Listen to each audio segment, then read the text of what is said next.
this time on Spare Parts Cruising the Coast, we'll reveal to you the Dark Knight. And I'm going to teach you how to make tamales. Let's go. Alright, it's the day after Christmas. Look who came to see me. Merry Christmas, everyone. Alright, we have lots to do. We are going to separate, actually we're not going to separate. I've got a torque converter bolt left in this. We're going to go ahead and pull that out and leave this together just so it's easy to move and we can move it as one unit. This is the motor out of my 82. We are going to finish up Mike's motor today, get it all buttoned up. He has a new oil pan, so we'll get that monstrosity off of there.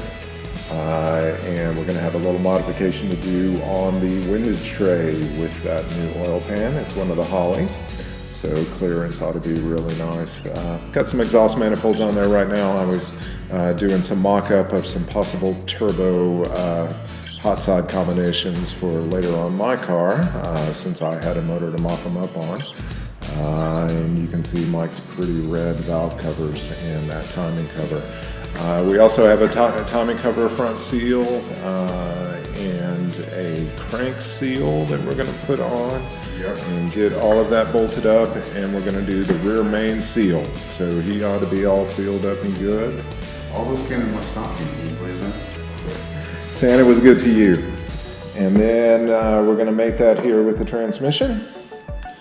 And maybe we can put it in a car. We will see. We got a lot going on this morning. We're getting a reasonably early start. It is cold outside, or cold for Texas, which is, I think we are going to reach a high of 48, something like that today, which again is cold for Texas. Sweatpants posse would be outside in shorts and slippers and tank tops, but down here this is actually cold. Anyway, we are in the garage. Mike has got his motor pretty well buttoned up and it's looking nice. Yeah, we did quite a lot of work on the Lemmy yesterday. We had attached the transmission to the engine. We buttoned up the front end. Got that harmonic balancer on. Actually did that a couple days ago. Got the valve covers on. So we're about to move this engine around and pull the Dark Knight into the garage. So we'll begin the assault on the engine bay shortly. Well, here's where the drama comes into this particular episode. Tell them how special we are, Mike, and how special this motor actually is. So when we were doing the trial fit with the pan, we put it on there, and then we were looking for the boss where the dipstick will go, and we found out there is not one on pan. So it turns out that this particular motor was very special, and that the dipstick located in the oil pan, whereas on most LS motors it's actually in the block. So what we're going to do is we're going to drill a hole in this motor. That's right, this perfectly good motor, we're going to drill a hole in it. I'll show you where we're going to drill it. Right here. So we're going to relocate a dipstick, and we're going to drill a hole right here in this boss. That should be a real adventure. So what I'm going to do is take off this windage tray, and then we're going to flip it over, and hopefully we don't get any shavings down in the crank. Here is the oil pan that came on. As you can see right here, there is a boss for a dipstick. So evidently, LM4s were the only ones. They do have the location for the boss, but they are the only ones that didn't have that drilled. Isn't that special? So that makes us both special and lucky. All right. We had the master mechanic, the elder statesman from next door came over, and we drilled a pilot hole, then a 3/8 hole into that boss, straight through from the bottom, right through the pan. We've got a little bit of crud here, of course, that we're going to have to clean out. So we don't want that going through any bearings. We'll be very careful to do that. However, complication solved.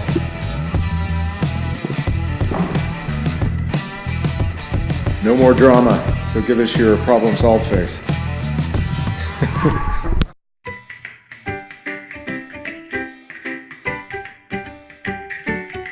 So what do you have in your pork shoulder? I have pork shoulder, and I use my barbecue rub on the outside, and I'm just searing it off. I will braise it at about 300 degrees. Put the lid on the skillet and braise it with some dried chilies and onions for about 3 hours at 300 degrees, and then it should fall apart straight apart. All right. So that's some you've already picked up there, huh? It is tamale making season. Bartender has not tended bar We have a pork butt. 30 years. We have tamale fire. filling. Got it. Whipped it out of the fire. We have masa, Just grab it by the. soon to be red sauce. You want me to do that? Happy neighbors. Tamale wannabe. Yeah. So I put it in like this. Okay, that might be a little too much filling. You know, maybe there's a bonus involved. Okay, so I put it in like this. Yes. Then I put these two edges together like this. And then wrap the masa like this and make it tighty tighty. And then roly roly. And then flippy flippy. And then you put. A nice.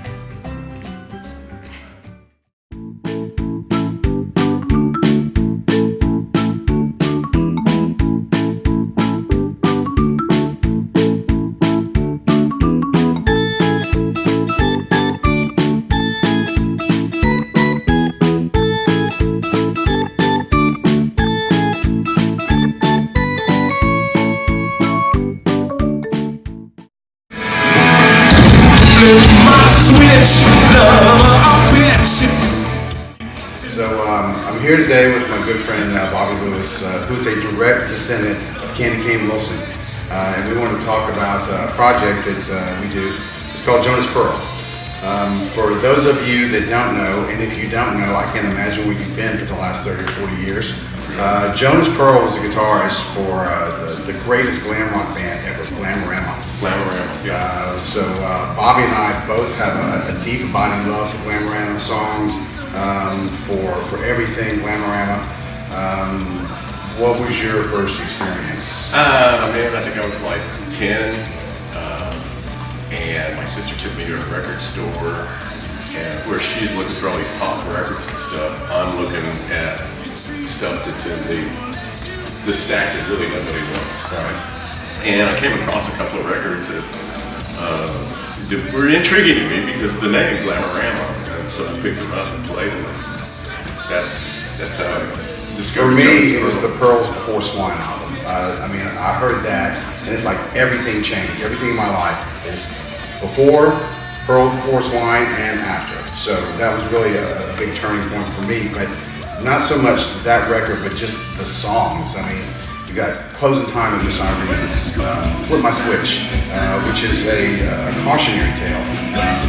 Jonas wrote an abundance of cautionary tales around around. So the songs, it's just the lasting song power, and the fact that they were such a influential band. Well, he influenced everybody from Pink Floyd to Queen to Stones. Led Zeppelin, and you can hear where these bands had actually taken some of his music and turned it into their own. Yeah, so a few years ago, Bobby and I were playing, and we actually had an opportunity to meet Jonas.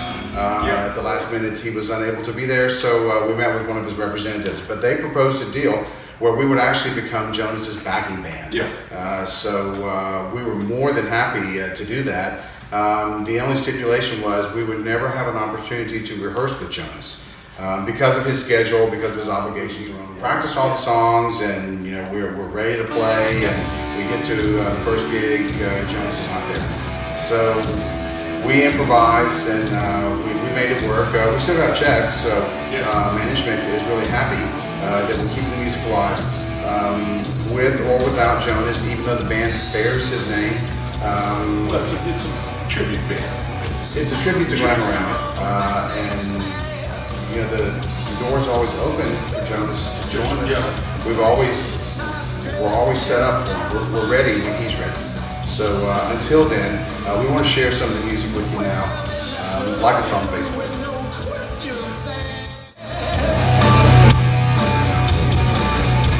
You know that action didn't last. They said treat us right and we'll let you stay all night. Flip my switch, lover or bitch. You got to know how to scratch my engine. Flip my switch, lover or bitch. Girl, you got to know how to scratch my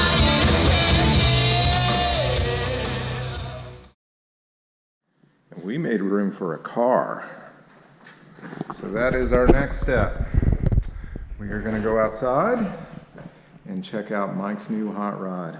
Can't wait. All right, sir. Let's do the big unveiling. All right. After a long and exhaustive search from one end of Houston to the other and all points in between, we have finally made the decision. We have the car, and here it is.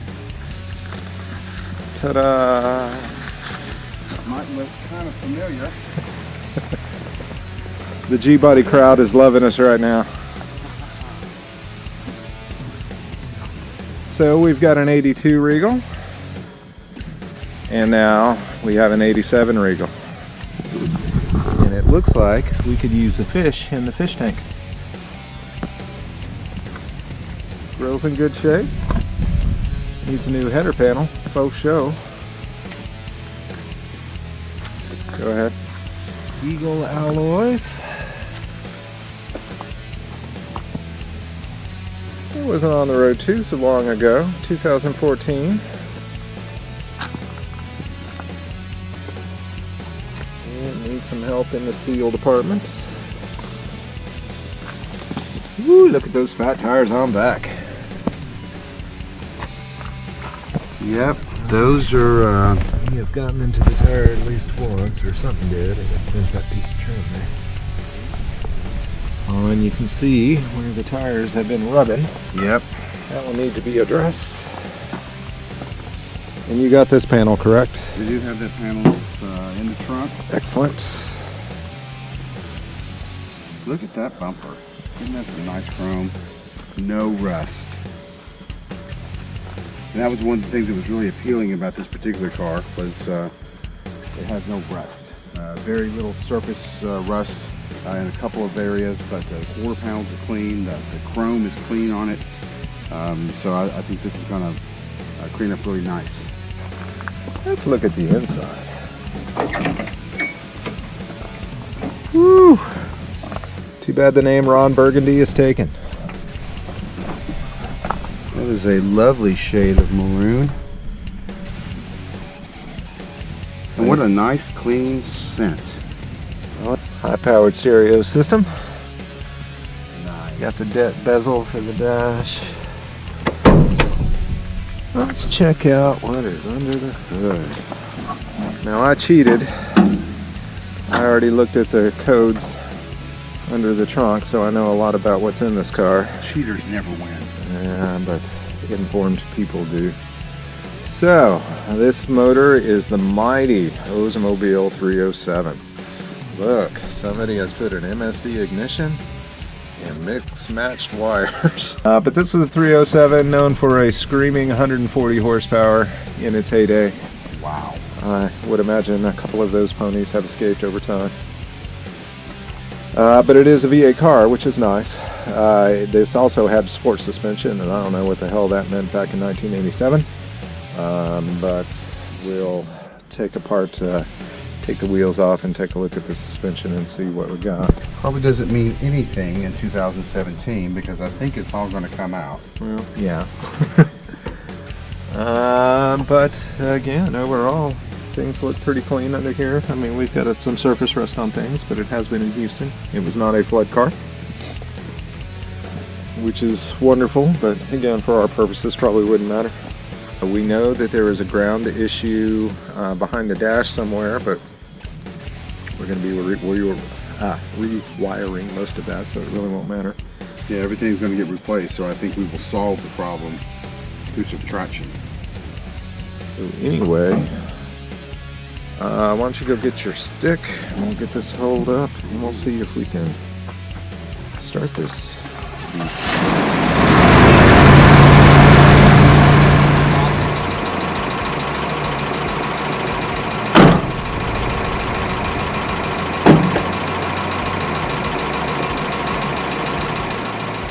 Running under its own power.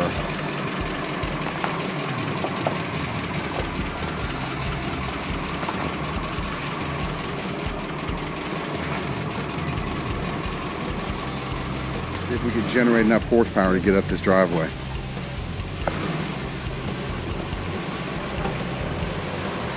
There it comes. .307 going out. LM4 going in. The Eagle has landed. So we have a running car and we're about to make it a non-running car. What is up with that? Compounding polish. Ooh, wow, we're gonna need that. I don't think it's going to do much good for that wrap. That's what's underneath. There's that panel. I'll be on. Ooh, sunshade. Just in time for the sun. Goodness. Awesome. As if on cue. We're gonna need that. That looks What like else a is under window there? regulator Interesting. for electric windows. No, Springs and things. I don't Ooh, think we need one of that. probably not in this car. Some more compound. That's some windshield wipers. That looks like some kind of trim. In fact, it looks like a few pieces of trim that are back here. Ooh, the File. flat file that we needed the other day. Ooh, an emblem. Nice. We're gonna need that. Another faceplate. Huh. Tire sponge. Liquid. Hardener. Tape pins. I don't know. Your kick panel for the driver's side. Yeah. Ooh. Nice spare. Why don't you have 3 more of these? Well, that's a good idea. We know they'll fit. That's pretty cool. That's right. I did look that up. These are the wheels that came on this car originally. Show them the code thing right here. If you on a G-body car, if you find the service parts identification code, this little sticker right here, it's got all of the options for your car.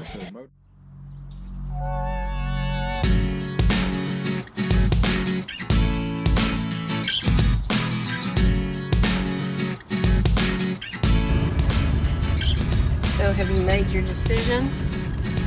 I think we got to keep her here. I really like this car. I think this is the one we want. The Dark Knight. The Dark Knight? Yep. This is going to be a perfect project car. Of course, we're going to drop the Lemmy in it. But the rest of the stuff is not too difficult to work on. Not above my skill level. So I think we'll be okay. Get it into this home stretch. You're gonna have a wrecker come get it.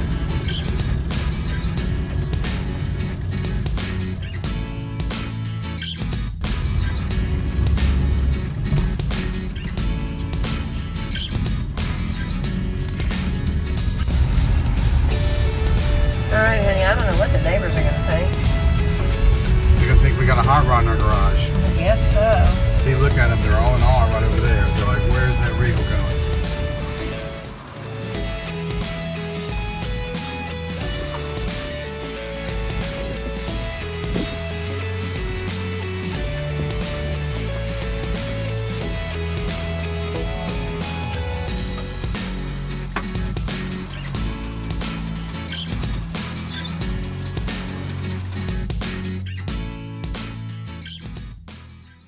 I'm living one of the dreams.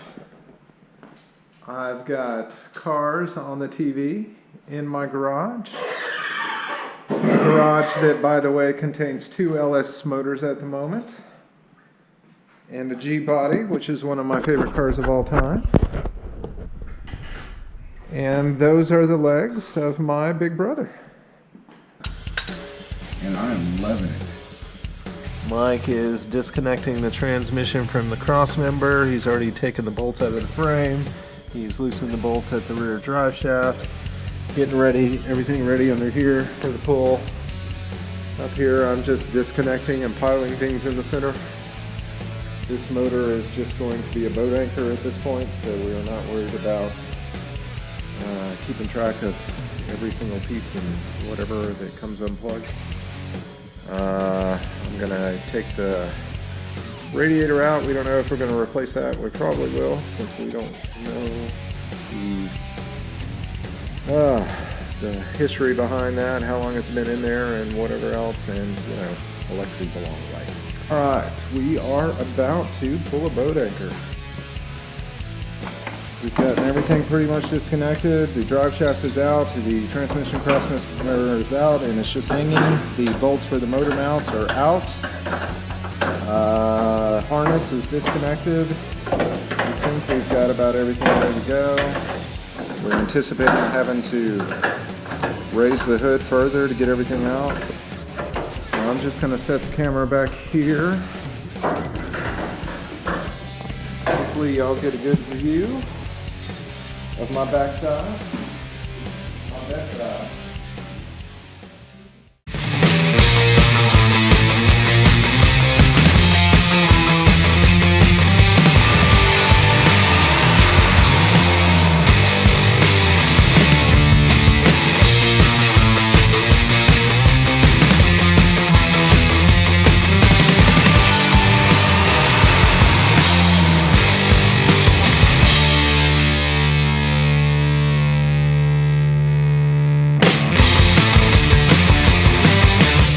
Okay, so next time on Spare Parts Cruising the Coast, we're going to bring you up to date on the 82 Regal. We're going to do some upgrades on the Lemmy, and we'll drop it into the Dark Knight. And we're also going to learn how to make creme brulee and ciabatta bread. Until then, this is Spare Parts Cruising the Coast. Built, never bought.